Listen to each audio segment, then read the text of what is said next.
Y estamos platicando ya con el licenciado José Mario de la Garza, que está con nosotros. Bienvenido, licenciado. ¿Cómo estás, Erika? Muy buenos días. Buenos muy días. Oye, con el gusto de saludarte, pero sí con muchos temas que analizar contigo. Y quiero empezar con de este joven agredido a golpes salvajemente, porque no hay otra forma de llamarlo, en una sucursal de Subway. Hemos estado platicando el tema, hemos estado dando seguimiento desde que conocimos el video, que fue a la mañana siguiente de los hechos, y pues también en las reacciones que esto ha generado socialmente y en las diferentes instancias y autoridades y niveles de gobierno. Quiero agradecer primero a quienes ya nos escriben y que nos dan su opinión al respecto desde el punto de vista jurídico, pero también gente que conoce el sistema penitenciario, porque antes de la pausa hablábamos de que lo tienen separado de la comunidad general por el riesgo de que le hagan algo. Y yo decía, a ver, pues si hay seguridad en el penal, pues ¿por qué protegerlo? Que lo lancen a la comunidad. Y me dicen quienes conocen el sistema penitenciario, Erika, no sabes, no sabes lo que es ahí. Sí. No, y lo sé, porque nos ha tocado ingresar, pero es que a mí me parece de verdad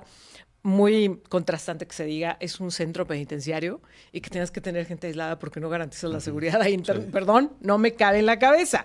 Pero a ver, licenciado, ¿qué está pasando en este caso? ¿Qué es lo que no debemos perder de vista? Bueno, mira, yo te diría que el análisis tiene que ser en varios aspectos. Uno es el aspecto legal, se logra la detención, como se anunció. Después de que una persona es detenida, se tiene que presentar a un juez penal, que es el encargado de revisar tres cosas. Uno, si la detención se hizo de forma legal, hay todo un protocolo para detener a una persona. Dos, hacer del conocimiento qué delitos se le están imputando, cuál es la acusación que se está haciendo. Y tres, acuérdense que lo hemos platicado aquí, hay delitos que ameritan que tú estés en prisión y otro tipo de delitos en donde tiene que haber una discusión sobre si te mantienen en prisión durante el juicio. Entonces, el delito que la Fiscalía le está imputando no es de los que conocemos de prisión preventiva oficiosa. Que voy a explicar esto al auditorio. O sea, hay delitos que por la simple acusación, pase lo que pase, vas a estar en la cárcel, ¿no? El homicidio, la violación, el narcotráfico. Por la gravedad de esos delitos vas a estar en la cárcel. Hay otro tipo de delitos donde la Fiscalía tiene que justificar, tiene que presentar evidencia. ¿Cuáles son las dos ramas de evidencia que se tienen que presentar? La peligrosidad de la persona es peligrosa para la víctima, para la sociedad, o el riesgo de fuga, el riesgo de que si tú estás en libertad, en un momento dado te escapes y no se te pueda ya localizar. Que en este caso aplicarían las dos, ¿no? Porque primero exacto. se dice que ya se estaba fugando, que incluso estaba esperando un autobús, que ya había estado días fuera de la ciudad, y en segundo, pues es una persona tremendamente agresiva. Ayer incluso lo reiteraba el gobernador. Como se ven los videos, entonces va a llevarse a cabo. Entonces, esto sucedió el fin de semana. La Defensoría tiene el derecho que está en la Constitución de pedir que se amplíe el plazo para que se lleve a cabo esta audiencia, lo cual es una cosa muy normal, se solicita para tener un poco más de tiempo para preparar una defensa, y entonces para el 11 de agosto se fijó, a las 12:30, se fijó esta audiencia ante el juez penal, que le van a decir, se le detuvo de esta forma, se le imputa un delito de tentativa de homicidio a través de las lesiones, o sea, intentaste matar a una persona, claro, ¿no? Que va de una pena de 12 a 50 años de prisión, es lo que tendría que resolverse. ¿Cuáles son las agravantes o bueno, los factores que podrían jugar para que alcance la pena máxima? Pues mira, la intención en la que se hizo, las circunstancias de la víctima. El hecho de que sea menor de edad. El hecho de que sea menor de edad, el abuso que tuvo él en cuanto a su posición física. Hay ya una opinión, según se dijo en el expediente, sobre una academia de artes marciales en donde se presenta evidencia que la persona detenida tiene conocimientos amplios de artes marciales, por ejemplo, ese tipo de datos, ¿no? Es decir, que sabía el daño que estaba causando. Esa superioridad, no nada más física, sino también en el conocimiento de las artes marciales, todo eso que se va a agregar al expediente va a tomarse en cuenta, pero falta mucho tiempo, Erika, para que se dicte sentencia ahora, porque también esto lo hemos comentado. Nosotros estamos muy enfocados en México a que la detención y la prisión sean como ya, bueno, ya se hizo justicia y ya está detenido, ¿no? O sea, eso va a pasar seguramente el 11 de agosto. ¿Qué es lo que va a pasar?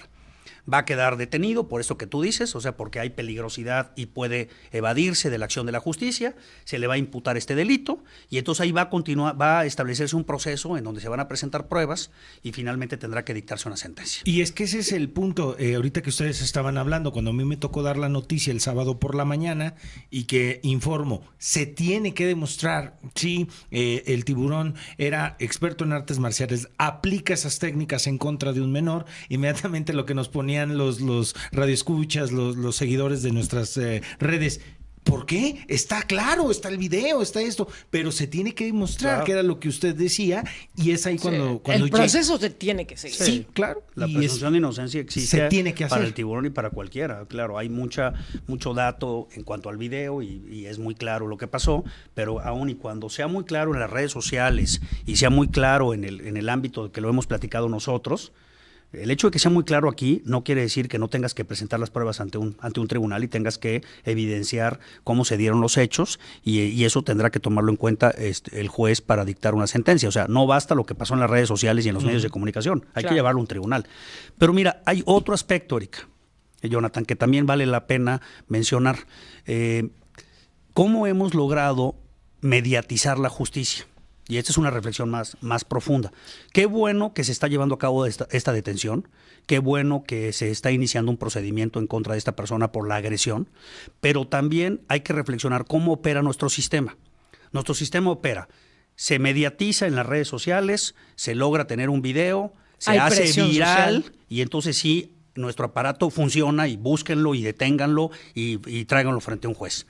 Pero por el otro lado, ¿cuántos asuntos, y me refiero a feminicidios, violaciones, homicidios, se están dando de forma cotidiana que no logran estar en una cámara, que no logran estar en las redes sociales, que no logran ser virales por la forma en la que acontecen estos delitos y que quedan en el olvido, Rick?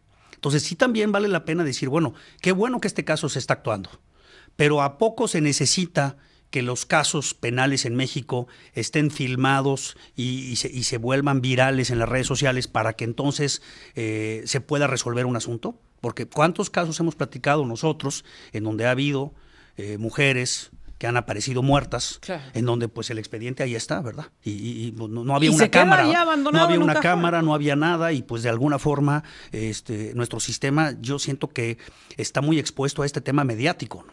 A reaccionar ante lo mediático. Pero si no es mediático, y por eso la gente está tan ávida de publicar los casos de injusticias, porque es una esperanza de decir, la única forma de lograrlo es llevarlo a un tema mediático. Acuérdense del caso, que además es una serie que se hizo en Netflix, Duda Razonable, que la hizo Roberto Hernández, de unas personas acusadas de secuestro en Macuspana. Es una serie muy buena en Netflix, pero Roberto lo que hace es mediatizar un caso de unas personas que fueron acusados indebidamente de secuestro, llevarlo a la Suprema Corte para que la Suprema Corte lo resuelva. Y entonces decían, ahora resulta que para que te hagan justicia, pues tienes que llevar tu caso a Netflix. Que por cierto, justamente los acusados habían sido presentados en los medios de comunicación como responsables, como parte de una banda de secuestradores, etcétera, y a final de cuentas eran personas inocentes. Pero fueron señalados en los medios, fueron detenidos por la autoridad, fueron llevados a un proceso. Y el riesgo de mediatizar la justicia tiene dos temas, ¿no? Uno es, como el caso del tiburón, qué bueno que se logra este resultado en el que estamos, pero también cuánta gente ha sido mencionada en redes sociales en temas que tienen que ver con justicia, que no tenía nada que ver, como bien dices, ¿verdad? O sea, tiene este doble juego, ¿no? Ahora resulta que me presentan como secuestrador cuando pues yo no tenía nada que ver en el asunto. Y estas personas se pasaron 8 o 9 años en la cárcel, ¿eh? Nos pasó en el caso de San Luis Potosí hace unos cuantos meses, no mucho, que se da un robo de un vehículo y hay video de seguridad en la zona de Las Lomas. Y la gente empieza a señalar como presunto responsable a un joven que luego dice, a ver, yo esos días ni siquiera estaba en San Luis Potosí, no soy yo, ¿no? Pero ya estaba siendo señalado en las redes sociales. Lo mismo pudo haber pasado en este caso, ¿no? Que alguien dijera, es fulanito que ni era, en lugar de estar señalando al tiburón. En fin, creo que sí hay un riesgo bien fuerte, pero como lo dices, José Mario, creo que en gran parte esta hambre que tiene la gente de justicia es la que lleva a que sean ventilados ventilados en las redes sociales. El primer lugar en donde vimos, por ejemplo, los medios de comunicación, los datos personales de este presunto responsable fue en las redes sociales. Claro. La gente ya estaba publicando ahí la CURP y ya estaba dando a conocer toda la información antes de que la misma autoridad confirmara la identidad del presunto responsable. Ahora, quiero ligar este tema con otro de los casos que está hoy en nuestro país en boga, licenciado, que tiene que ver con el proceso en contra del fiscal de Morelos, porque a raíz de esa detención, a raíz de los argumentos de se le acusa de dilatar la procuración e impartición de justicia, de haber manipulado incluso los resultados de una autopsia, la gente decía, y nos lo compartía en redes sociales, si llevaran a cuentas a todos los fiscales que retrasan los procesos o que no los hacen ágiles, pues ¿cuántos fiscales nos quedarían en este país? ¿Qué es lo que observas en este caso? Mira, efectivamente hay un caso en donde también hay una disputa, hay que decirlo, política entre la Ciudad de México, las autoridades de la Ciudad de México y las autoridades de Morelos, que de alguna forma el caso se vinculó porque tuvo, digamos, participación en las dos entidades, ¿no? Y entonces hay, digamos, también otro enfoque desde un punto de vista político, hasta dónde la detención de este fiscal amerita, se decía en los trascendidos, proteger al gobernador de Morelos, a Cuauhtémoc, porque había varias carpetas que le habían iniciado este fiscal, que ahora son, digamos, autónomos, y que tenía al gobernador en jaque. Entonces, fíjate cómo también hay otros juegos, ¿no? Entonces, ¿hasta dónde vamos a querer utilizar la acción de detener a una persona por temas políticos? Esta es otra historia, ¿no? Hoy lo están deteniendo porque este fiscal estaba tras del gobernador. Claro. Entonces, al mediatizarlo así, Erika, entramos en esta duda. Podría ser una historia la que tú dices, ¿no? Oye, este fiscal retrasó, hicieron mal la autopsia. Y qué bueno que vaya contra él. Y qué bueno que esté detenido, porque no se vale que en un caso que tiene que ver con mujeres o en general un fiscal actúe de esta manera. Ese podría ser una lectura y decir, pues bueno, qué bueno que empecemos a ver que hay responsabilidad para los fiscales y que cuando tú no atiendes un caso o lo dilatas o presentas la información sesgada, tengas una responsabilidad. Porque cuántos casos no hemos visto en donde las fiscalías pueden acomodar las carpetas de forma que convenga para causar una afectación a una persona, ¿no? Entonces podrías decir, oye, qué bueno que esa línea se abra porque pues, vamos a empezar a responsabilizar a los fiscales. Pero también la otra línea es, oye, vamos a utilizar nosotros a las fiscalías para entonces ajustar cuentas políticas. Y entonces la estructura de Morena, que quiere proteger al gobernador de Morelos, va a utilizar las fiscalías. Estamos en una línea muy peligrosa, Erika, de utilizar aparentemente la justicia como un mecanismo que tú dices, qué bueno que se detenga al fiscal, pero por otro lado, ¿qué razones hay para esta detención? Claro. ¿Verdad? ¿Qué razones hay para esta detención? Y al llevarlo a los medios, pues no nos queda claro. Yo no te puedo decir si la versión que tú me planteas o la que yo te estoy planteando sea la Claro. La verídica, ¿no? Claro, aquí tenemos duda, en ¿no? San Luis Potosí el caso de Carla Póntigo y no ha pasado absolutamente nada, Sí. Casi 10 años Pues y no ha solo los pasado años absolutamente pasaron nada. en un- Estábamos platicando con el licenciado José Mario de la Garza acerca de lo que está sucediendo con el fiscal de Morelos y ya nos decías, pues es que para saber la verdad está complicado. Por un lado, obviamente todos decimos, y me parece que la opinión pública coincide en decir, sí, pues al que no haga justicia, al que dilate, al que manipule, por supuesto que tiene que venir un castigo y una sanción. Sin embargo, lo que hemos visto al paso de la historia es que no es así, que no les llegan esos castigos y sanciones a menos que tampoco les llegue el manto protector del gobierno, ¿no? Claro. Decía el presidente que ni lo conoce. Y el fiscal decía al momento de su detención, minutos antes de su detención, que estaba concediendo entrevistas y decía, vienen por mí, qué raro porque yo los conozco, he hablado con ellos y nadie me ha dicho siquiera de qué se me acusa. Sí, y mira, esta idea de las fiscalías autónomas, en donde también los fiscales tienen un cierto maniobra para poder actuar, pues estamos viendo que también entra en crisis. ¿Por qué? Porque estamos acostumbrados a que desde el gobierno se controle a los fiscales, se mande una línea, se diga qué casos investigar, qué casos no investigar, y hay un control sobre las fiscalías. Claro. Esa era la herencia de este país. Cuando Ya se dio la instrucción del gobernador para que se investigue. detenga, para que se investigue. Entonces, teníamos esa construcción. Cuando tú les das autonomía y dices, a ver, yo soy el fiscal, yo voy a investigar los hechos que yo considere, y si necesito investigarlo usted, gobernador, también lo investigo. Y a cualquier funcionario. O sea, esa autonomía en esta estructura del ejercicio del poder muy del presidente y de su estilo de gobernar que va permeando es, a mí, yo doy instrucciones. ¿Cuántas veces hemos visto que le da instrucciones a Gertz? ¿Cuántas veces Bueno, hemos pero visto? Gertz no le hace caso. De ahí viene el llamado Tortuguerz, ¿no? Y hasta se enojó Andrés Manuel, dijo, no me hace caso, quiero que mejor lo elijan, que era lo que hablábamos ya la lo semana quiere llevar a pasada. voto Sí, popular. ahora, y entonces que estás con la idea de que como no me hacen caso, vamos a elegirlos y vamos a llevarlos a una contienda, que ya platicamos aquí la semana pasada, que sería una aberración. Es decir, ¿qué tipo de fiscalías queremos? Estas autónomas, y también vuelvo al punto, Erika. ¿Qué justicia queremos? ¿La de la detención y la cárcel? Porque nosotros estamos muy enfocados en que se hace justicia cuando el fiscal de Morelos es detenido, ¿verdad? Y cuando se le presenta en la televisión, en los medios, como detenido. Ahí ya todo el mundo dijo, bueno, se hizo justicia porque este fiscal estaba retardando el caso. No, se hace justicia cuando se dictan sentencias. Y las sentencias llevan tiempo. Y luego nos pasa mucho que lograron la detención de una persona y que después se dicta la sentencia y resulta que es inocente. Y entonces viene como que están soltando criminales.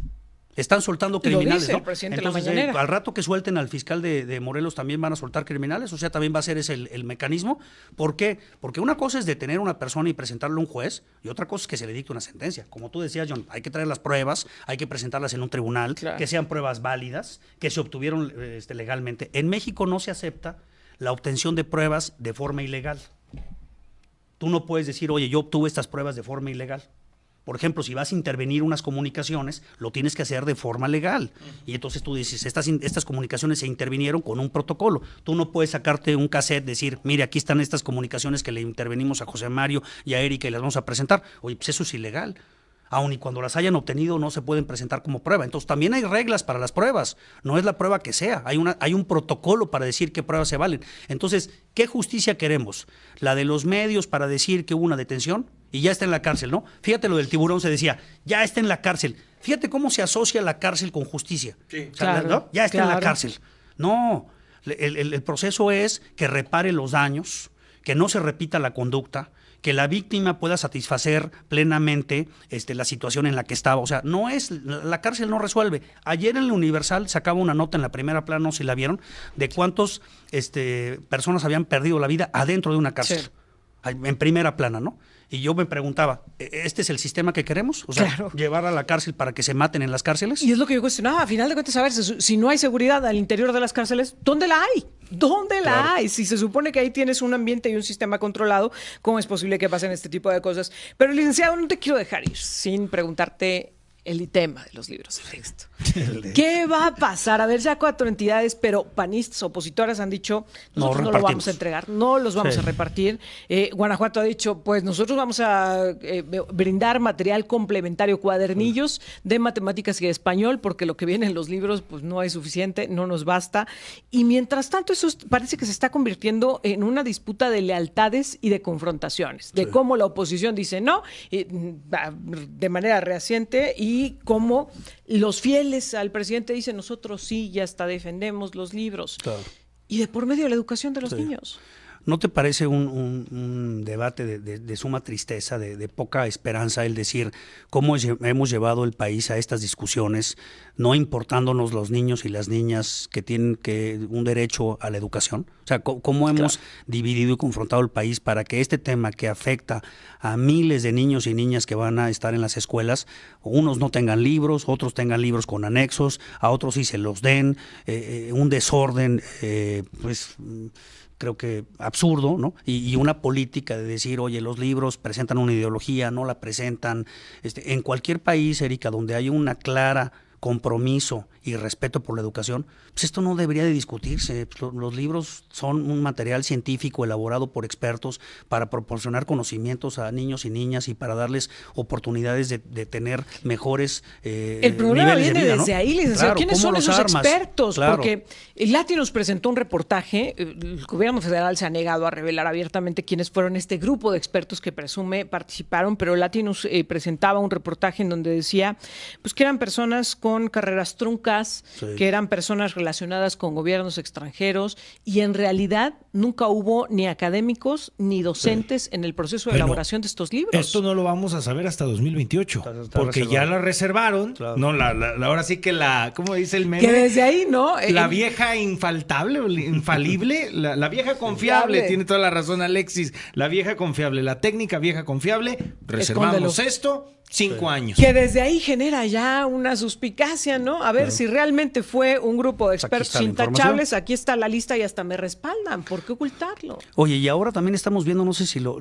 observaron, pues ya los amparos, que hay resoluciones, pero también vi la nota de cómo informar a los padres de familia para que también se amparen. Entonces tú imagínate que eres un padre de familia con niños y niñas que vas a llevar una primaria y que te dicen, oiga, nada más adicional a los útiles que usted está comprando, ¿verdad? El paquete de útiles, también hay que promover un amparo para que su hijo o su hija pues no reciba estos libros de texto porque están sesgados, porque están mal, porque no le van a servir. Entonces hay que comprar los útiles escolares, también hay que promover amparos para defender a tu hijo y a tu hija para que no vayan a recibir los libros. Entonces imagínate a dónde estamos llegando, a que se está promoviendo que los padres de familia promuevan amparos para decir, solicito que a mi hijo o a mi hija no le entreguen estos libros. Entonces imagínate en una escuela que tú tengas, a ver, niños, levanten la mano, ¿quiénes están amparados? Por favor, levanten su suspensión en la mano. Entonces a ustedes no se les da, a nosotros por favor, sí. no y al escuchen momento de trabajar en las aulas, imagínate. O sea, imagínate. Quienes no estén amparados, abren en la página 5. Los no amparados en la página 6, los amparados en la 25, por favor. Bueno, que en tu época también, en nuestra época, pues también nos dividían entre los que no asistían, en los que sí asistían, los que sí aprobaron, los que no aprobaron. Digo, divisiones siempre ha habido, pero ustedes dijeron algo muy interesante. Esta lejanía que están habiendo de los libros con los papás, ¿no? De decir, no quiero saber, entonces presento un amparo, o tendrán que hacerlo. Pero también los padres tendremos que involucrarnos en ver qué contenidos le van a llegar a nuestros hijos. En un país todavía con problemas de analfabetismo, porque todavía existe, de pronto nos olvidamos, en un país donde ambos padres de familia tienen que salir a trabajar porque el ingreso no alcanza, es muy romántico pensar que se van a involucrar en revisar el libro de texto de su hijo. Yo invitaría a la reflexión que veamos cómo están las escuelas. Sí, claro. Se los pongo así, hagamos un recorrido para que veamos cómo están, en qué condiciones están, cómo están los baños y cómo están los salones de clase de las escuelas, como dices tú. Oye, que es un tema que tú has trabajado mucho. Nosotros lo hemos trabajado mucho el tema. Como dices, los padres de familia pues están a lo que les den, lo poco, lo malo y en las condiciones además, que se los den. Mira, lo decían como de broma la semana pasada, pero me parece que sí es algo muy real, muy, muy gráfico, ¿no? Los niños de escuelas privadas que no se basen en el libro de texto van a saber que Benito Juárez nació el 21 de marzo. Los niños de educación pública el que 18. Se basen en el libro de texto gratuito van a pensar que Benito Juárez nació el 18 de marzo. Sí. Es de ese tamaño es la brecha educativa que se está abriendo mientras los políticos discuten sobre filias y fobias partidistas. Lo que va en juego es la educación, la calidad educativa de nuestros niños. Me parece un tema delicadísimo. Y ahora ya habrá la mañanera sobre libros de texto. La tardeada de libros de texto. Tardeada de libros. Entonces vamos a politizarlo más, vamos a confrontarnos más y en vez de decir, oigan, yo entiendo que hay temas en donde existe una separación, Eric, y existen hasta visiones, pero en algo que tendríamos que estar de acuerdo y en algo que es un deber para los niños y las niñas es la educación. O sea, me parece de una mezquindad muy irresponsable el llevar esto a la arena política y a convertirlo en un tema de confrontación. Porque como dices tú, a los que estamos afectando son estos miles de niños y niñas que van a recibir una educación de mala calidad, que después veamos lo que hacen otros países que están enfocados en la educación y que han salido adelante y que le han apostado a la educación. Aquí parece ser todo lo contrario. Le apostamos a desmantelar cualquier cosa que tenga que ver con la educación. Esa es la realidad. Y el resultado está en la falta de oportunidades después para estas generaciones. Y la desigualdad. La brecha, esa es a mí la que me preocupa muchísimo. Muchas gracias, licenciado, por estar con Jonathan, nosotros. gracias, Erika. Gracias. Excelente semana. La próxima semana.